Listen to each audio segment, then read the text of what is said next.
जी हां, दूसरे चरण में बीजेपी को लग गई सुपड़ा साफ होने की भनक। बौखलाहट में सरेआम ममता को क्यों दे डाली ठोक देने की धमकी। स्वागत है आप सभी का। आप देख रहे हैं द राजनीति का विशेष सेगमेंट खबर और विश्लेषण। मैं हूं जबार खान। तो क्या वाकई दूसरे चरण के मतदान में भारतीय जनता पार्टी का सुपड़ा ऐसा साफ हो रहा है जिसकी भनक बीजेपी को लग चुकी है? क्या एक तरफ सनातन नहीं बचेगा और आपकी रक्षा कोई नहीं करेगा जैसी बातें करके जनता को वर्गलाया जा रहा है, तो दूसरी तरफ जिस अंदाज में, जिस तरीके से बौखलाहट में सरेआम बीजेपी के राष्ट्रीय प्रवक्ता ममता बनर्जी को पिटेगी जैसे शब्दों का प्रयोग कर रहे हैं ठोक देने का, जाहिर तौर पर ये क्या कहलाता है? दोस्तों, आपको अनुराग ठाकुर याद है ना, बंगाल में जो भगवा पहन करके नॉनवेज खा रहे थे और नॉनवेज प्रमोट कर रहे थे, वही अनुराग ठाकुर जिन्होंने दिल्ली चुनाव में मंच से कहा था फलाने फलाने फलानों को गोली मारो फलानों को। दोस्तों, अब उन्हीं अनुराग के अवतार के रूप में बीजेपी के एक दूसरे राष्ट्रीय प्रवक्ता आ गए जो ममता को ठोक देने की बात कर रहे हैं, मगर यह बीजेपी के लिए उल्टा पड़ता दिख रहा है, बैकफायर करता हुआ दिख रहा है। कई लोग इस बयान को दूसरी चरण में बीजेपी के सुपड़ा साफ कराने वाला बता रहे हैं। दोस्तों, पश्चिम बंगाल विधानसभा चुनाव 2026 के दूसरे फेज और अंतिम फेज के मतदान से ठीक पहले मुख्यमंत्री ममता बनर्जी की जीवन लीला समाप्त करने वाली बीजेपी नेता की धमकी पर एक ऐसा राजनीतिक विवाद खड़ा हो गया जिससे लगता है कि बीजेपी नेता एक उनकी गलती से दूसरे चरण में बीजेपी वाकई रसातल में जा रही है। आपको विस्तार में सब कुछ बताते हैं, इस खबर के पीछे की खबर भी दिखाते हैं। उससे पहले आपको इसके बारे में हलचल क्या बताएं। यह पूरा विवाद बीजेपी के एक नेता के एक ट्वीट से शुरू हुआ। टीएमसी का कहना है कि भाजपा के राष्ट्रीय प्रवक्ता अजय आलोक ने सोशल मीडिया प्लेटफॉर्म पर ममता बनर्जी को ठोकने वाले, मतलब टीएमसी की नजर में गोली मारने वाली धमकी दी। द हिंदुस्तान टाइम की रिपोर्ट के अनुसार अजय आलोक ने पोस्ट में लिखा, डराएगा तो ठोकाएगा दीदी, जिसका अर्थ टीएमसी ने गोली मारने से निकाला। टाइम्स ऑफ इंडिया के मुताबिक टीएमसी ने चुनाव आयोग की चुप्पी पर सवाल उठाते हुए कहा कि बीजेपी बंगाल में उत्तर प्रदेश और बिहार जैसी ठोक दो गोली मारो संस्कृति लाना चाहती है। हाल में कोलकाता में एक जनसभा के दौरान ममता बनर्जी की सुरक्षा में सेंध की भी खबरें आई थी। एक अज्ञात व्यक्ति ने सुरक्षा घेरा तोड़ करके मुख्यमंत्री तक पहुंचने की कोशिश की थी। दोस्तों, टीएमसी ने बीजेपी के राष्ट्रीय प्रवक्ता अजय आलोक के उस ट्वीट को शेयर करते हुए जिसमें अजय आलोक ने बीजेपी के आईटी सेल के चीफ अमित मालविया द्वारा यूपी के आईपीएस अजय पाल शर्मा के वीडियो को शेयर कर उन्हें एनकाउंटर स्पेशलिस्ट बताते हुए सिंघम बताया था। उसी ट्वीट को टीएमसी ने शेयर करके लिखा, बीजेपी के नेशनल स्पोक्सपर्सन अजय आलोक ने अपने एक्स हैंडल पर पोस्ट किया, डराएगा तो ठोका जाएगा दीदी। मतलब अगर तुमने हमें डराने की कोशिश की ममता, तो तुम्हें गोली मार दी जाएगी दीदी। 3 बार चुनी हुई चीफ मिनिस्टर और बीजेपी के पास यही है। इस बीच चुनाव आयोग चुपचाप बैठा है, एक मूक मिली भगत वाला दर्शक। यह वही परिवर्तन है जो बीजेपी बंगाल के लिए सोचती है। वो उत्तर प्रदेश और बिहार की सड़कों पर परफेक्ट अपने गोली मारो और ठोक दो कल्चर को बंगाल में ट्रांसप्लांट करना चाहती है और डराने धमकाने की इस कल्चर को ऊपर से खुद नरेंद्र मोदी और अमित शाह के कामों से मंजूरी मिली है। अगर वो दीदी के बारे में ऐसे बोलते हैं तो ये सोचकर ही सिहरन होती है कि ये भगवा गुंडे बंगाल के आम माओं और बेटियों पर क्या कह ढाएंगे।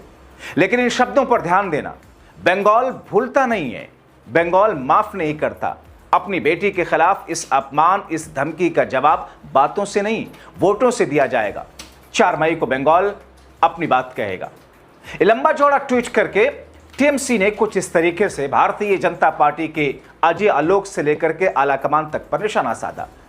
दरअसल बीजेपी के राष्ट्रीय प्रवक्ता ने अमित मालविया के पोस्ट को रिट्वीट करके अंग्रेजी में लिखा था, घोस्ट ऑफ लातो don't listen to words lest they get settle somewhere before the result come, if she scares she will get thrashed दीदी। मतलब लातों के भूत बातों से नहीं मानते, कहीं रिजल्ट आने से पहले कहीं सेटल ना हो जाए, डराएगी तो पिटेगी दीदी। कुछ जगहों पर उसका ट्रांसलेशन आपको ऐसा मिलता है तो कुछ जगहों पर ठोक देने वाला ट्रांसलेशन टीएमसी निकालती है। तो क्या अब चुनाव में मतदान से ठीक पहले ऐसी भाषा का प्रयोग बीजेपी के लोग करेंगे? क्या बीजेपी के आला कमान से लेकर छुटभइये नेताओं को ऐसी भाषा जिसे कई लोग हिंसात्मक कदम बता रहे हैं, अब इसी का इनको सहारा रह गया जनता के वोट लेने के लिए? जाहिर है बंगाल में ममता एक इमोशन है और ये देखा गया है कि ममता के सपोर्टर्स बंगाल में ममता के लिए कुछ भी कर जाते हैं। तो क्या ऐसी भाषा या धमकी देकर के बीजेपी अपने नेताओं समेत फंस चुकी है? हालांकि हंगामा और विवाद बढ़ने पर अजय आलोक सफाई देने के लिए आए, मगर उनकी सफाई में भी एक तेवर देखा। अपनी उसी पोस्ट को शेयर करके उन्होंने लिखा, तुम लोगों को हिंदी नहीं आती क्या? विक्टिम कार्ड खेलने की कोशिश मत करो, गोली मारो और भाग जाओ, तुम्हारा कल्चर है, हमारा नहीं। अपने गुंडों से लोगों को डराने की कोशिश मत करो। बंगाल और भारत के लोगों के लिए सूरज पूरब से ही उगता है और तुम सब बर्बाद होने वाले हो। दोस्तों, ये अजय आलोक की सफाई है या फिर ये अजय आलोक की एक नई और दूसरी धमकी? जाहिर तौर पर उनके पोस्ट पर अगर विवाद हुआ तो उनको एक सरल भाषा पे उसकी सफाई पेश करनी थी, मगर वो क्या कह रहे हैं? तुम सब लोग बर्बाद होने वाले हो। तो एक तरफ धमकी की भाषा और दूसरी तरफ बहुसंख्यकों को डराकर वोट लेने की कोशिश। खुलेआम कहा जा रहा, बीजेपी के वोट नहीं दिए तो पहले सनातन खत्म होगा और फिर आप लोगों की रक्षा कोई नहीं करेगा। सुनिए ना समोसा मैन रवि किशन सांसद का क्या कहना है।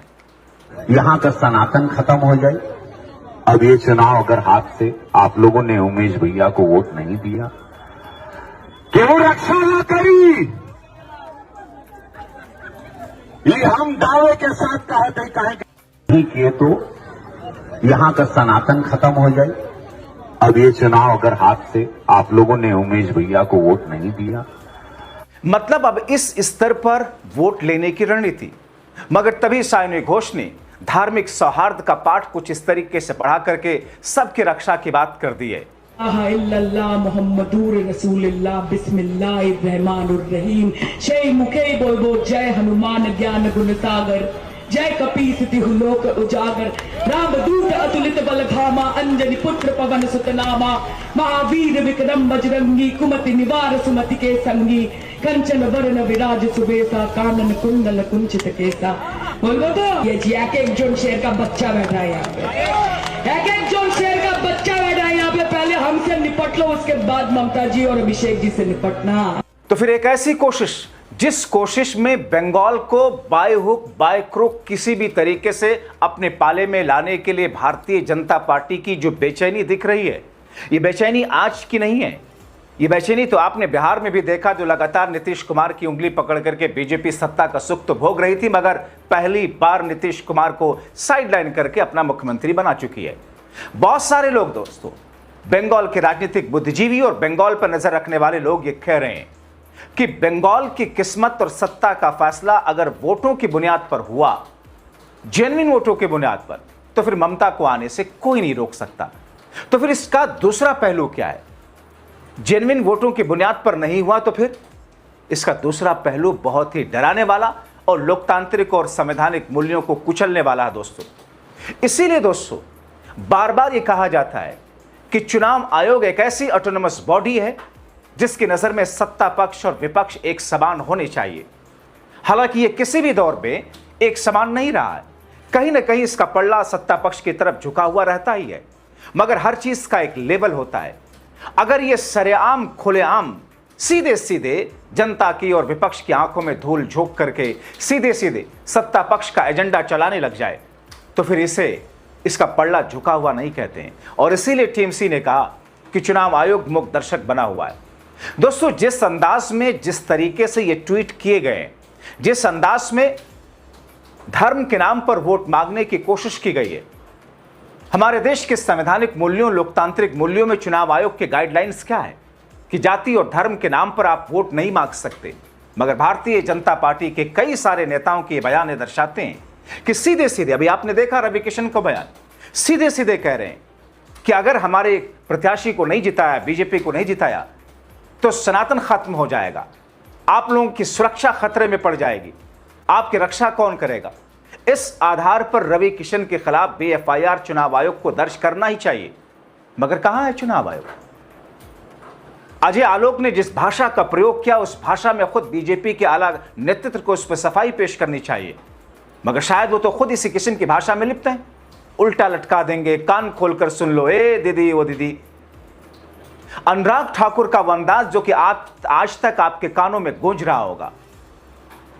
और ये तो पॉलिटिकल पार्टी के नेता हैं दोस्तों। मौजूदा वक्त में जिस माहौल को बनाया गया उसमें अगर उत्तर प्रदेश के इलाहाबाद हाईकोर्ट का एक जस्टिस ये कहता है कि साहब ये देश बहुसंख्यकों के हिसाब से चलेगा, तो फिर इस देश की अदालतों को क्या लकवा मार गया है?